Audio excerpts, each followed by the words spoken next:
আসসালামু আলাইকুম everyone, welcome back to my channel. আজকে আমি আপনাদের মাঝে মজাদার একটা থাই নুডলস রেসিপি নিয়ে হাজির হয়ে গেলাম।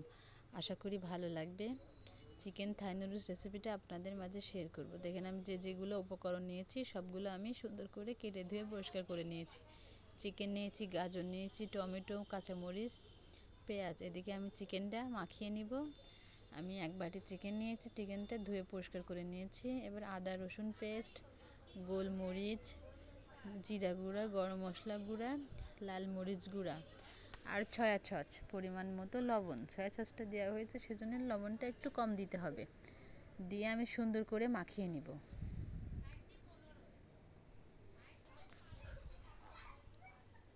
দেখুন আমি সুন্দর করে মাখিয়ে নিচ্ছি।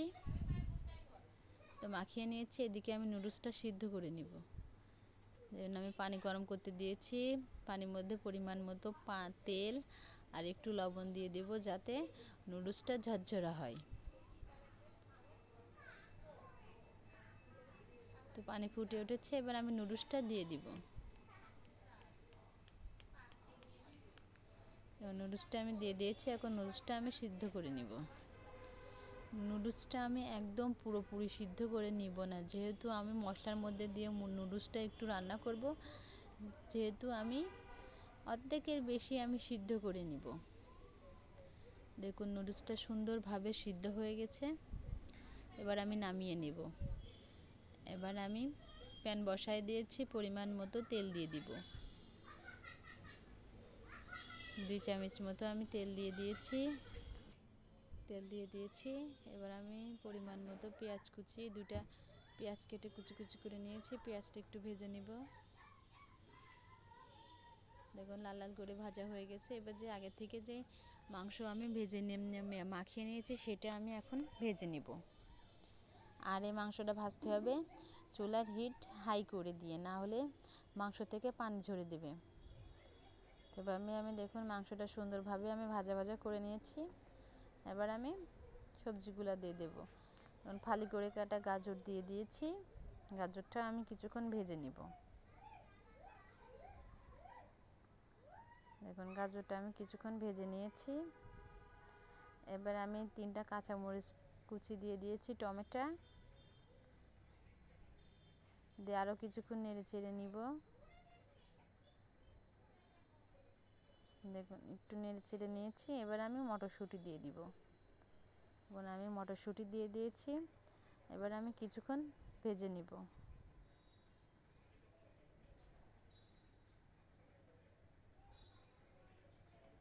সুন্দর করে আমি এটা ভেজে নিব।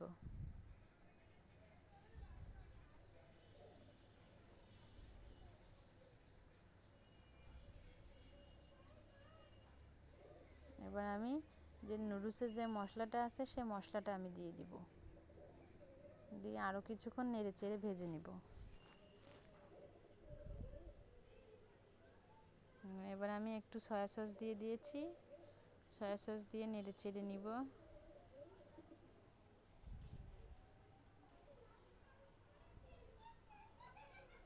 এবার 1 চামচ মতো টমেটো কেচাপ দিয়ে দিয়েছি। টমেটো কেচাপটা দেওয়ার চেষ্টা করবেন, দিলে নুডলসটা খেতে আরও মজা লাগে।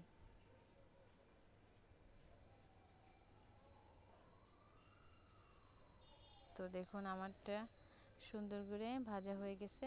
এবার আমি এক সাইড করে নিব।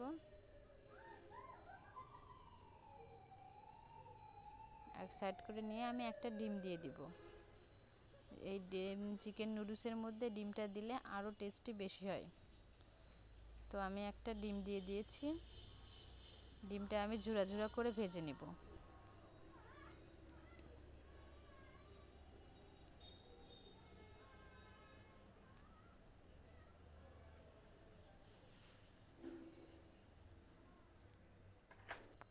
ডিমটা ভেজে নেব ঝুরা ঝুরা করে। আমি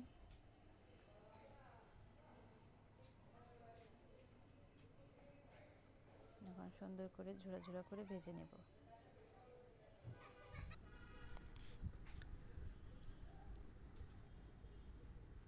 ভেজে নিয়ে আমি সবগুলো মশলার সঙ্গে মিশিয়ে দিব। সুন্দর করে মিশিয়ে দিব। এখন সুন্দর করে মিশিয়ে দিয়েছি।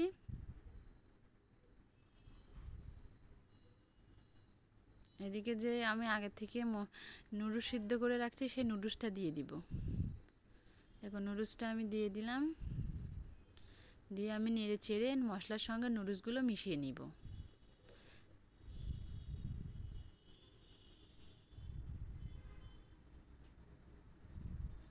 সুন্দর করে উল্টায় পাল্টায় আমি সুন্দর করে মিশিয়ে নিব।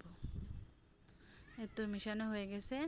আর আমি একটা নুডলসের প্যাকেট ছিল, সেই প্যাকেটটা দিয়ে দিব।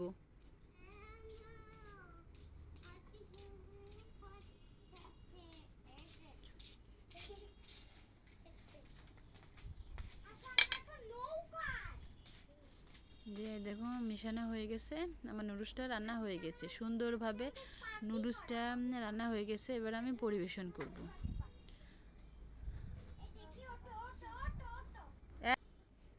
তো আমি এবার নুডলসটা বেড়ে নেব। দেখো নুডলসটা কত সুন্দর হয়েছে, আর কত সুন্দর কালারটা হয়েছে, খেতে মাশাআল্লাহ অনেক সুন্দর।